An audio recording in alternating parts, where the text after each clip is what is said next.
ওকে, আমরা আগের ক্লাসটায় দেখেছিলাম কিভাবে মোলারিটি থেকে পিপিএমে কোনো ঘনমাত্রা কনভার্ট করতে হয়। আজকে আমরা নতুন যে ক্লাসটা শুরু করব সেখানে আমরা শুরু করব পিপিএম থেকে মোলারিটিতে কিভাবে কনভার্সন করতে হয়। এখানে পিপিএম বলতে যে জিনিসটা বোঝায় পার্টস পার মিলিয়ন, এবং মোলারিটি মানে কি? মোলারিটি মানে হলো 1 লিটারে কত মোল দ্রব্য আছে।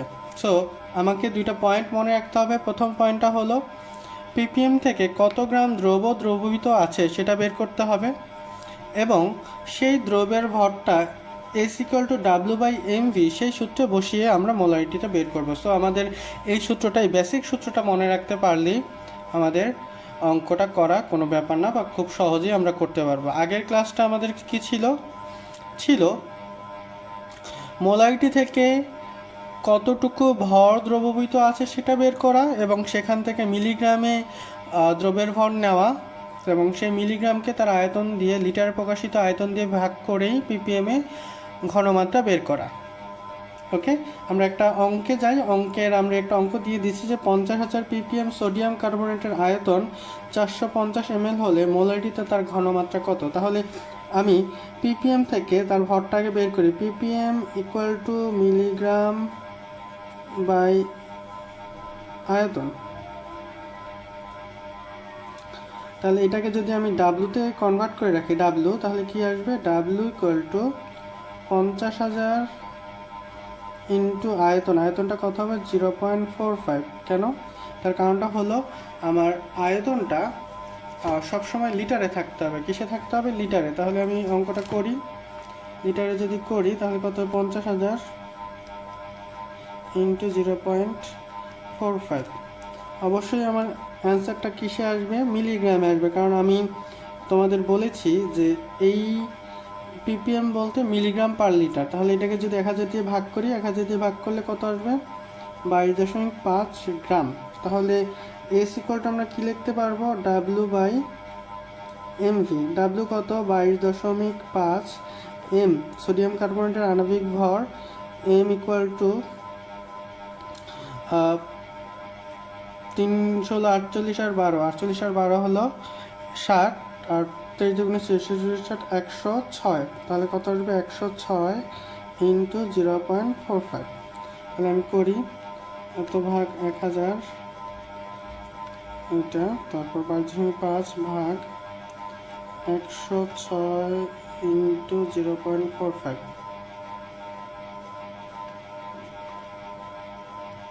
সমান 0.4716 মোলার। ওকে, আমরা মনে হয় অঙ্কটা বুঝেছি। ওকে, আমরা পরের যে টপিকটা শিখবো সেটা হলো মোলারিটি থেকে শতকরা প্রকাশ। মোলারিটি, এখন মোলারিটি বলতে কি বোঝায়? আমরা এর আগের টপিকে শিখেছি মোলারিটি মানে কি। মোলারিটি মানে হলো প্রতি লিটারে যত মোল দ্রব্য থাকবে সেটা কিসে? অবশ্যই স্থির তাপমাত্রায়। আর শতকরা প্রকাশ বলতে কি বোঝায়? 100 ml। আমি যেহেতু ঘনমাত্রা নিয়ে কাজ করব, তাই 100 ml এ কত গ্রাম আছে সেটা বের করতে পারলেই আমাদের মোটামুটিভাবে কাজ শেষ। তাহলে এটার জন্য আমার দুইটা পয়েন্ট মনে রাখতে হবে। আমি আসলে পয়েন্ট আকারে বলতে চাই না, আমরা অঙ্কগুলো করতে করতে সবগুলো জিনিস মনে রাখবো যে আমাকে আসলে কি বের করতে হবে। বের করতে হবে শতকরা প্রকাশ। শতকরা প্রকাশ মানে কি? 100-তে কতটুকু আছে। তাহলে আমি কি দুইটা পয়েন্ট মনে রাখবো? মোলারিটি থেকে দ্রব্যের ভর কতটুকু বের করতে হবে, সেটা কোন সূত্র? W=SMV, এই সূত্র দিয়ে, W=SMV সূত্র দিয়ে। আর এরপর 100 ml দ্রবণে কত গ্রাম দ্রব্য আছে তা বের করা। একদম সহজ কোশ্চেন। আমি একটা কোশ্চেন দিয়েছি, 0.5 মোলার সালফিউরিক অ্যাসিড দ্রবণে আয়তন 700 ml, তবে শতকরা ঘনমাত্রা কত? তাহলে আমি এটা কি করব? সর্বপ্রথম W=SMV সূত্র দিয়ে আমি কি করব? দ্রবণে কতটুকু সালফিউরিক অ্যাসিড দ্রবীভূত আছে সেটা বের করব। তাহলে এটা কি করি?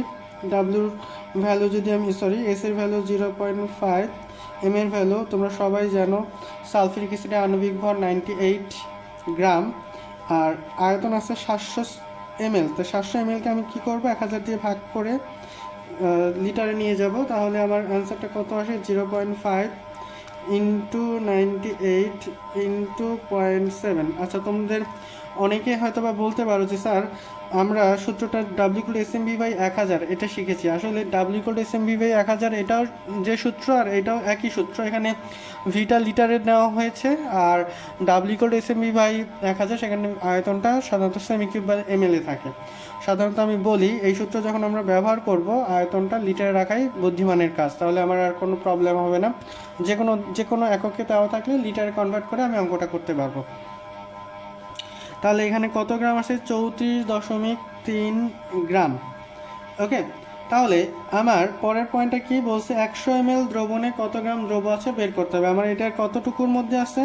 700 ml এর মধ্যে। তাহলে আমি যদি বলি, আমি পরের পেজে চলে যাই। ওকে, তাহলে আমি যদি লিখি যে 700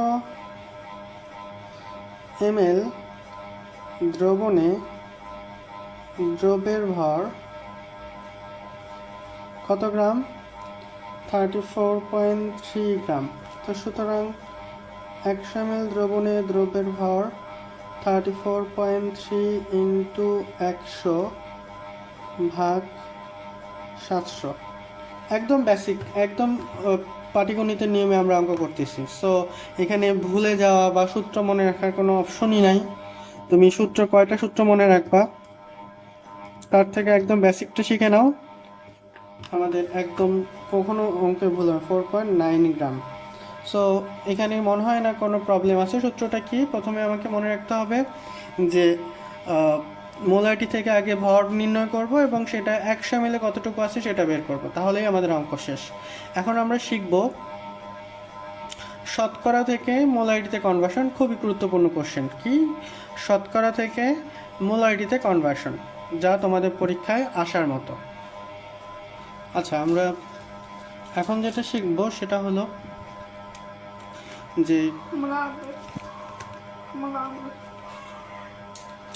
শতকরা প্রকাশ থেকে কিভাবে মোলারিটিতে কনভার্ট করা যায়। একটু দেখো, শতকরা মানে কি? 100তে কত গ্রাম আছে, তাহলে 100 ml দ্রবণে যত গ্রাম থাকবে সেটা তার শতকরা।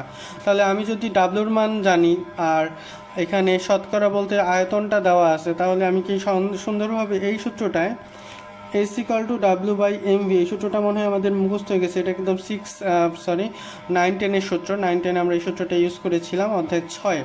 তো S=W/mv।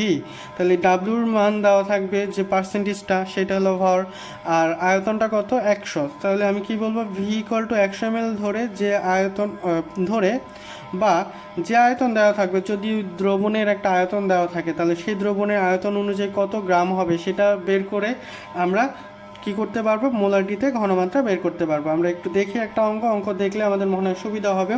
বলছে 10% সোডিয়াম হাইড্রোক্সাইডের ঘনমাত্রা বা শক্তিমাত্রা মোলারিটিতে কত?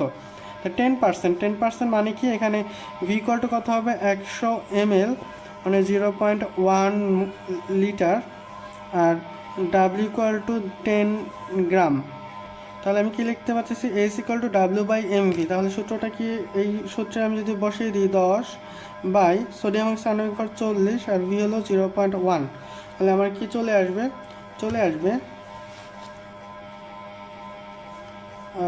10 ভাগ 4। কেন? আমি ওই 40কে 0.1 দিয়ে গুণ করলে 4 পাওয়া যায়, সেই অনুযায়ী আমি লিখতে পারো 2.5 মোলার। আমরা কি বুঝতে পেরেছি? 10% সোডিয়াম হচ্ছে মোলারিটি কত সেটা মনে হয় আমরা বুঝতে পেরেছি। আর সূত্র দিয়ে করলে কোনো প্রবলেম নাই, আমাদের সূত্র যেহেতু বইয়ে আছে এবং আমরা সহজেই সেই সূত্র ব্যবহার করে অঙ্ক করতে পারি। ওকে, আমি এতক্ষণ যে টপিকগুলো পড়িয়েছি সেই টপিক সম্পর্কিত 3টা অঙ্ক আমি তোমাদের দিচ্ছি যাতে তোমরা করতে পারো বাসায় করার জন্য। ওকে, এই 3টা অঙ্ক তোমরা যদি নিজেরা করতে পারো তাহলে আমি বুঝবো যে তোমাদের এই সম্পর্কিত বেসিকটা ক্লিয়ার হয়েছে। আর বেসিকটা যদি ক্লিয়ার হয় তাহলে অঙ্কগুলো করতে পারবে। আমি তারপরে একটু হিন্টস দিয়ে দিচ্ছি কিভাবে করতে হবে। এখানে বলা আছে, প্রথম অঙ্কটা একটু পড়ি। 200 ml 115 ppm HCl দ্রবণে কি পরিমাণ HCl দ্রবণ আছে, কি পরিমাণ বলতে কত গ্রাম বা কত মিলিগ্রাম। তুমি যদি মিলিগ্রামে বের করতে চাও সেটাও হবে, বা যদি বের করতে চাও গ্রামে সেটাও বের করতে পারো, কিন্তু তোমাকে লিখে দিতে হবে এত গ্রাম বা এত মিলিগ্রাম। তাহলে আমি কি করব, আমার ডাব্লু বা ভরটা বের করতে হবে। আমরা জানি ppm ইকুয়াল টু কি, মিলিগ্রামে প্রকাশিত ভর বাই লিটারে প্রকাশিত আয়তন। এখানে ppm এর ভ্যালু দেওয়া আছে, আমি সুন্দরভাবে আয়তনটা লিটারে নিব আর ডাব্লুর মানটা বের করবো আর গুণ করে। অঙ্ক একদমই সহজ। ঠিক একইভাবে 115 ppm সোডিয়াম কার্বনেট দ্রবণকে মোলার ঘনমাত্রায় প্রকাশ করো। মোলার ঘনমাত্রা এখানে কি এক্সাক্ট কথা, মোলার ঘনমাত্রা। মোলার ঘনমাত্রা মানে কি, আগে আমাকে বের করতে হবে যে মোল সংখ্যাটা কত, এবং সেখান থেকে তার আয়তন দিয়ে আমি ভাগ করে ppmটা বের করতে পারবো। এখন ppm মানে কি, ppm মানে হলো যে 1 লিটারে কত মিলিগ্রাম দ্রব থাকে, সেটা হলো কি ppm। তাহলে আমি যদি এখানে 115 ppm দেওয়া আছে, সেটাকে মোলার ঘনমাত্রা যদি প্রকাশ করতে চাই, তাহলে আমি কি এটা লিখতে পারবো যে 115 equal to W by V. তাহলে ভিটা এখানে আমার 1 লিটার হবে, যেহেতু মোলার ঘনমাত্রা বলছে, আয়তনটা কত 1 লিটার। সো আমি এখান থেকে ডাব্লুর মানটা বের করব, তারপর আমরা S equal to W by M V সেই সূত্র বসিয়ে দিব। সোডিয়াম কার্বনেট আণবিক ভর 106, সেখান থেকে আমি খুব সহজেই বের করে ফেলতে পারবো। আমি কি একটু দেখিয়ে দিই, এখানে আমি কি লিখব, W equal to 115 milligram into 1 litre. Milligram কেন আসতেছে, এটা আর কি মিলিগ্রাম পার লিটার, সেখানে এক্সাক্ট ভ্যালুটা আসবে মিলিগ্রাম আসবে। সেখান থেকে আমি কি করব, S equal to W by M V সেই সূত্রে বসিয়ে, S equal to W by M V সূত্র বসিয়ে আমি অঙ্কটা করে ফেলব। ওকে, এরপর বলছে 0.15 মোলার সালফিক দ্রবণকে শতকরা এবং ppm এ এককে প্রকাশ করে। এখানে মোলারিটি দেওয়া আছে, মোলারিটি মানে মোল পার লিটার, তার মানে 1 লিটারে কত মোল আছে সেটা আমরা এখান থেকে দেখতে পাচ্ছি। তো শতকরা বের করতে হবে, শতকরা মানে কি 100তে কত গ্রাম আছে। আমি এখান থেকে কি করব, S equal to W by M V এই সূত্র ইউজ করে আগে ডাব্লুর মানটা বের করব। ডাব্লুর মানটা বের করে ডাব্লুর মানটা বের করে তারপর সেটা এখানে আয়তনটা কত 1000 ml আছে, সরি সেটা আমি কিসে কনভার্ট করব, 100তে কতটুকু আছে। আমি অঙ্কগুলো হিন্টস দিয়ে দিচ্ছি, অঙ্কটা করে দিচ্ছি না, তোমাদের সবগুলো অঙ্ক বাসায় নিজেদের করতে হবে। ওকে, তাহলে এরপর বসে ppm কত, আমি ডাব্লু পেয়ে গেছি। ডাব্লু পেয়ে গেলে ppm ইকুয়াল টু কী হবে, মিলিগ্রামে প্রকাশিত ভর বাই লিটারে প্রকাশিত আয়তন। লিটার তো 1 লিটার দেওয়াই আছে, তাহলে আমি এটা ভাগ করে দিলে অঙ্কটা শেষ। ওকে, আমাদের এই সম্পর্কিত যে অঙ্কগুলো আসে বা নর্মালি দরকার সেগুলো আমরা করলাম। এরপর আমি কয়েকটা অঙ্ক দেখাবো, সেগুলো একটু কঠিন বা একটু অন্যরকম, সেগুলো একটু দেখাই দিব, সেগুলো আমি করে দিব যাতে তোমাদের কোনো প্রবলেম না হয়। আচ্ছা, একটু কঠিন টাইপের অঙ্কগুলো একটু শুরু করি, যে অঙ্কগুলো দেখলে আমাদের একটু মনে হবে যে কী দিল, এটা কোত্থেকে আসলো। দেখো কোশ্চেনটা কি বলছে, ল্যাবরেটরি রিয়েজেন্ট বোতলের গায়ে আপেক্ষিক গুরুত্ব 1.25 এবং 26% W/W HCl লেখা আছে। অ্যাসিড দ্রবণের মোলারিটি কত, শতকরা W/V কত এবং ppm কত, তিনটা জিনিস বলছে কি মোলারিটি কত, শতকরা কত আর ppm কত। এখন আমাদের প্রথম যে জিনিসটা জানতে হবে সেটা আপেক্ষিক গুরুত্ব। এটা বলছে কি বোতলের গায়ের আপেক্ষিক গুরুত্ব, তার মানে বোতলের মধ্যে কি শুধুমাত্র HCl আছে নাকি HCl এর সাথে অবশ্যই পানি মিশ্রিত আছে, তার মানে দ্রবণের আপেক্ষিক গুরুত্ব দেওয়া আছে, তাই তো। তাহলে আমরা এখানে আপেক্ষিক গুরুত্ব সাধারণত এই সব অঙ্কের ক্ষেত্রে আপেক্ষিক গুরুত্ব আর কি ঘনত্বই মিন করে। এখানে কি মিন করে, ঘনত্ব। আমরা জানি ঘনত্ব ইকুয়াল টু কি, ভর বাই আয়তন। এখানেও সেই জিনিসটাই লিখতে হবে যে ভর বাই আয়তন। আসলে আপেক্ষিক গুরুত্বর একটা আলাদা মিনিং আছে, সেই মিনিংটা হলো যে কোনো একটি বস্তুর ভর বাই 4 ডিগ্রি সেলসিয়াস তাপমাত্রা পানির ভরের অনুপাত, এই দুটো অনুপাতকে সমায়তন, অবশ্যই সমায়তন, পানি হওয়ার অনুপাতকে বলা হয় আপেক্ষিক গুরুত্ব, কিন্তু এই অঙ্কগুলোর ক্ষেত্রে আমরা সাধারণত আপেক্ষিক গুরুত্ব বলতে ঘনত্বই মিন করব। প্রথম কথাটা বলছে যে 26% W/W। আমি তোমাদের পড়ানোর সময় বলেছিলাম এইটা হলো দ্রব্যের ভর আর এইটা হলো কি দ্রবণের ভর। আমি প্রথম লেকচার এটা বলেছি, ডাব্লু উপরেরটা কি দ্রব্যের ভর এবং নিচেরটা কি দ্রবণের ভর, যেহেতু ডাব্লু দেওয়া আছে। তাহলে আমি কি লিখতে পারবো যে 100 গ্রাম HCl দ্রবণে HCl এর পরিমাণ 26 গ্রাম, এটা কি লিখতে পারবো? মনে হয় আমরা লিখতে পারবো। তাহলে আমি যদি আবার এইটা যদি বলি আপেক্ষিক গুরুত্ব ইকুয়াল টু 1.25, তার মানে আমি যদি আপেক্ষিক গুরুত্ব ইকুয়াল টু ভর বাই আয়তন সেটা লিখি এবং ভরটা এখানে 26 যদি বসাই, আয়তনটা যদি কোনোভাবে বের করতে পারি আমি এখান থেকে, তাহলে কি বের করতে পারলে আমি ওই আগের যে অঙ্কগুলো আছে মোলাইটির জন্য যে আয়তন দরকার সেই আয়তনটা কি আমরা বের করতে সেই আয়তনটা ওইখানে বসায় দিতে পারবো। ওকে, কিভাবে আমরা লিখি, দেওয়া আছে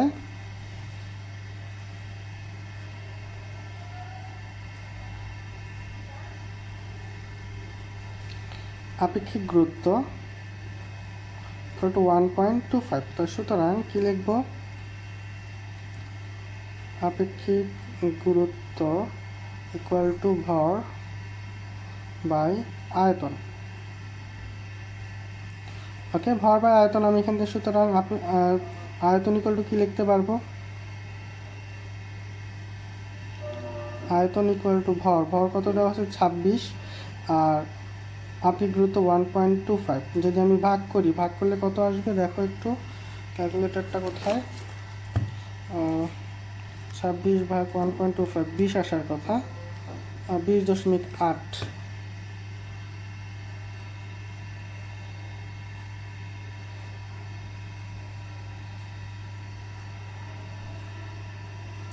আচ্ছা এখানে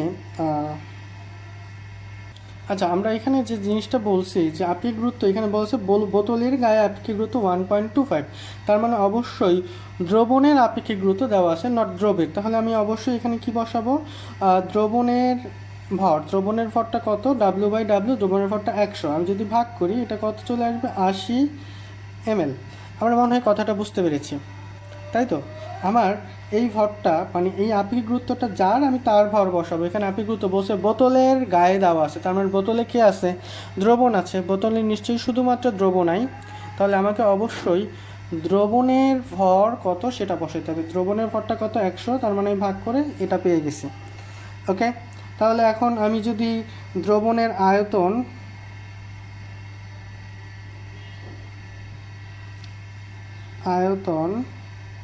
V equal to 80 ml এটা যদি লিখি এবং ভর, দ্রব্যের ভর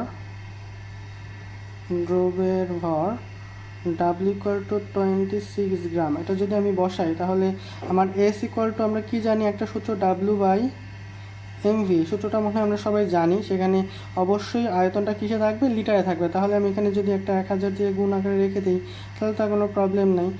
W equal to 26, m equal to HCl equal 36.5 into আয়তন, আয়তন হলো 80 আর 1000 দিয়ে গুণ করলাম বা নিচে ভাগ করে দিলেও হবে। আমার অ্যান্সারটা কত আসবে, 8.9 মোলার। ওকে, এক নম্বর অঙ্কটা মনে হয় আমি পেরেছি। দুই বলছে কি শতকরা কত, শতকরা W/V, আমাকে ভি এর সাপেক্ষে করতে হবে। তাহলে এখানে দেওয়া আছে কি যে আয়তনটা আমার কত বের হয়েছে 80, তা 80-র মধ্যে আছে কত গ্রাম 26 গ্রাম, তো একে কত 100 কত, তাহলে আমি লিখি 80 ml দ্রবণে দ্রব্যের ভর 26 গ্রাম। তো সুতরাং 100 ml দ্রবণে দ্রব্যের ভর 26 ইন্টু 100/80 ভাগ করলে আসবে 32.5 গ্রাম। আচ্ছা একটা জিনিস তোমাদের মাথায় রাখতে হবে যে আমরা সবসময় ঐকিক নিয়ম করি, মাঝখানে যে একের যে বিষয়টা সেটা আমরা লিখি, এটা কিন্তু লিখবো না, কারণ এটা কেমিস্ট্রি, এটা কিন্তু ম্যাথ না। ম্যাথের কেমিস্ট্রি ঠিক আছে, কিন্তু এটা জেনারেল ম্যাথ বা হায়ার ম্যাথ না, যেখানে আমরা একে কত 100 কত ওইভাবে আমরা 2 লাইনে অঙ্কটা করার চেষ্টা করব। ওকে, এরপর 3 নম্বর অঙ্কটা কি বলছে, পিপিএম এককে কত? আমরা জানি পিপিএম মানে কি, মিলিগ্রামে প্রকাশিত ভর। ভরটা কত? 26। আমার মিলিগ্রামে নিতে হলে 1000 দিয়ে গুণ করতে হবে। বাই আয়তন, আয়তনটা কত? 80। 80তে কি এমএলএ আছে নাকি লিটারে আছে? অবশ্যই এমএলএ আছে। তাহলে আমি কত দিয়ে গুণ করব? 10⁻³ মানে 1000 দিয়ে ভাগ করব। অবশ্যই আয়তনটা লিটারে নিতে হয়। তাহলে আমি ভাগ করি, কত আসে? 26 ইন্টু 1000 ভাগ 0.08, 32,500।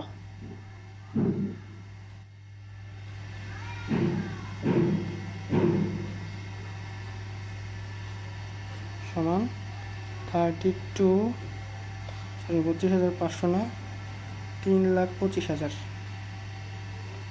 এত ppm। ওকে, তোমরা মনে হয় অঙ্কটা বুঝেছ, কোনো সমস্যা মনে হয় নাই।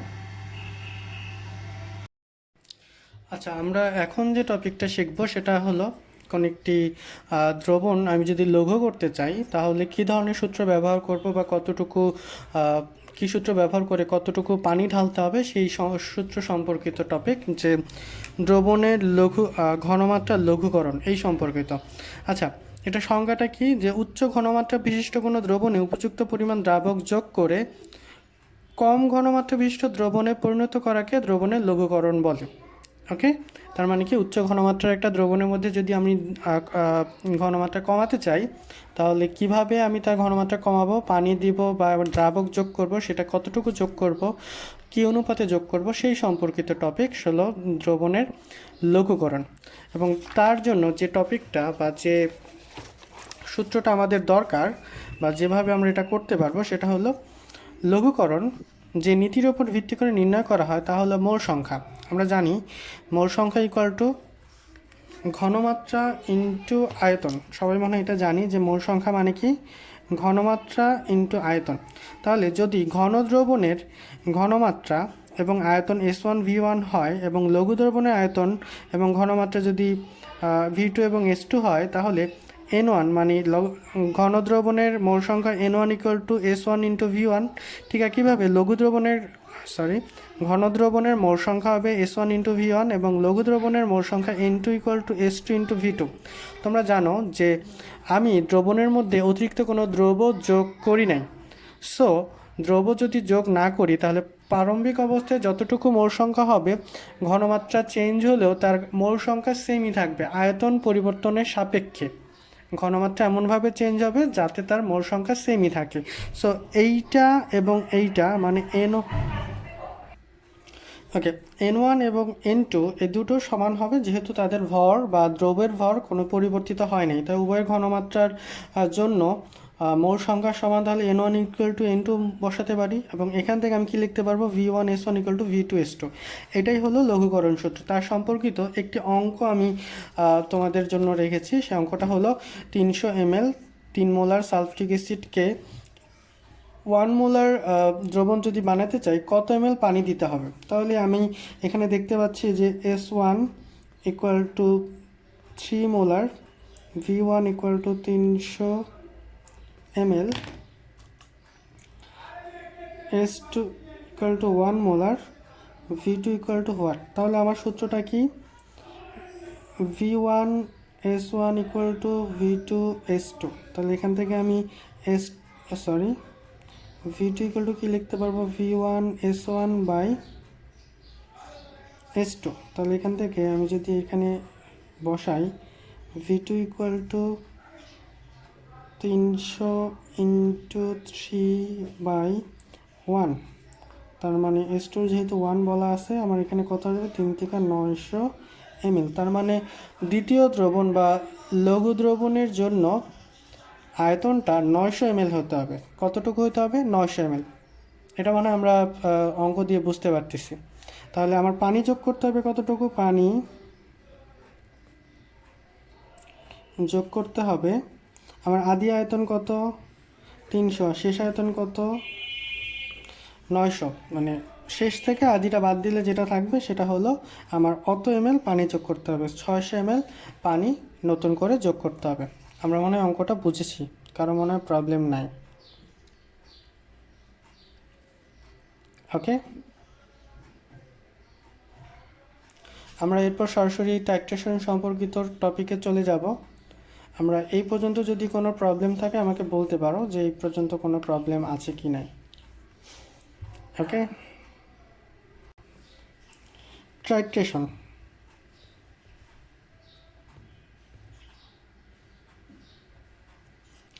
এই সম্পর্কে একটু মুখে কয়েকটা কথা বলে নিই, তারপর আমি সংজ্ঞাটায় যাব। টাইট্রেশন মানে কি? মানে হলো একটি অজানা ঘনমাত্রার দ্রবণের সাথে একটি জানা ঘনমাত্রার দ্রবণ যোগ করব, এবং অজানা ঘনমাত্রার দ্রবণ এবং জানা ঘনমাত্রার দ্রবণ পরস্পর বিক্রিয়া করিয়ে অজানা ঘনমাত্রার দ্রবণের ঘনমাত্রা কত সেটা নির্ণয় করব। এই যে পদ্ধতি, সেই পদ্ধতিটাকে বলা হয় টাইট্রেশন। আমরা সহজে যদি বলি, একটি অজানা ঘনমাত্রার দ্রবণ, তার সাথে একটি জানা ঘনমাত্রার দ্রবণ যোগ করব, যোগ করে অজানা ঘনমাত্রার দ্রবণের ঘনমাত্রা নির্ণয় করব। এই পদ্ধতিকে বা এটার যে নির্ণয়ের পদ্ধতি, সেই পদ্ধতিকে বলা হয় টাইট্রেশন। আমরা যদি সংজ্ঞাটা এক্স্যাক্ট সংজ্ঞাটা যদি আমি দেখতে চাই, আমি এক্স্যাক্ট সংজ্ঞাটা এখন দেখাচ্ছি, লেখা থাকবে, সেটা আমি দেখাবো। এরপর আমরা সরাসরি সূত্রে চলে যাব যে এই সম্পর্কিত অঙ্কগুলো কিভাবে করে বা এগুলো কিভাবে নির্ণয় করে। ওকে ওকে, দেখি কি বলছে, যে কোনো উপযুক্ত নির্দেশকের উপস্থিতিতে একটি প্রমাণ দ্রবণের নির্দিষ্ট আয়তনের সাথে সরবরাহকৃত একটি অজানা ঘনমাত্রার দ্রবণ যোগ করে বিক্রিয়া শেষ বিন্দুতে পৌঁছতে দ্রবণটি কতটুকুর আয়তন প্রয়োজন তা পরিমাপ করে সরবরাহকৃত দ্রবণের অজানা ঘনমাত্রা নির্ণয় করার প্রক্রিয়াকেই কি বলা হয়? টাইট্রেশন। নির্ণয় করার প্রক্রিয়াকে কি বলে? টাইট্রেশন। ওকে, অজানা ঘনমাত্রা নির্ণয়ের যে প্রক্রিয়া তাকেই বলা হয় কি? টাইট্রেশন। সো আমাদের প্রথম কথাগুলো একটু মনে রাখতে হবে যে অজানা ঘনমাত্রার দ্রবণ আর জানা ঘনমাত্রার দ্রবণ। দেখো এখানে বলা আছে কি? প্রমাণ দ্রবণ। প্রমাণ দ্রবণের সংজ্ঞা আমি শিখেছি, সেটা হলো যে দ্রবণের ঘনমাত্রা আমরা নির্দিষ্টভাবে জানি, সেই দ্রবণকেই প্রমাণ দ্রবণ বলে। এর মধ্যে আমি কি একটা যোগ করব? একটি নির্দেশক যোগ করব। অবশ্যই নির্দেশক কেন যোগ করতে হবে? কারণ নির্দেশক বিক্রিয়ার শেষ বিন্দু কখন উপস্থিত হয় এবং সেই শেষ বিন্দুটা নিজের কালার চেঞ্জ করে সেই শেষ বিন্দুটাকে আইডেন্টিফাই করে। এভাবে আমি খুব সহজেই বুঝতে পারবো যে কোথায় বিক্রিয়াটি শেষ হয়েছে। ওকে, এই যে প্রক্রিয়ার সেটাকে বলবো কি আমি? টাইট্রেশন।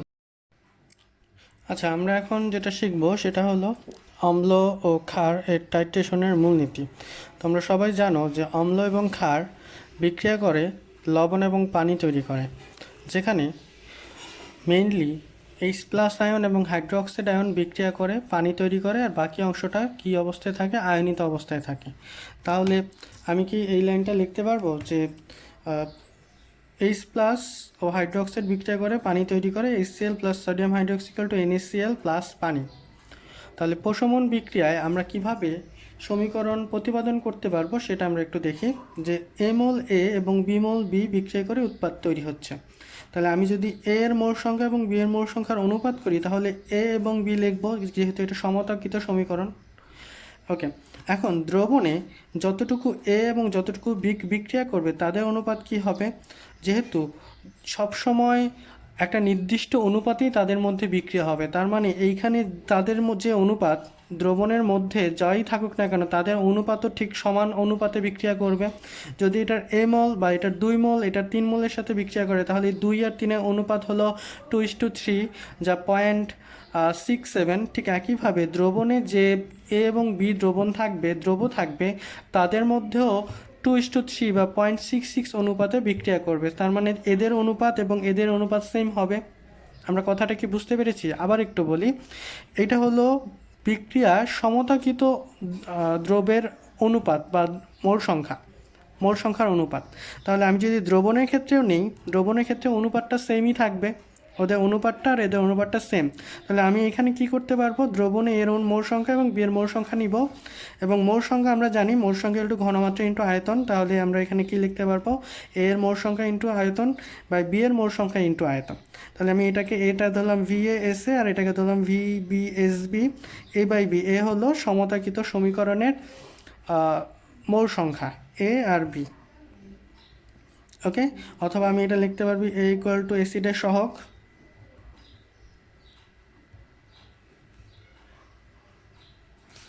বি ইকুয়াল টু ক্ষারের সহগ।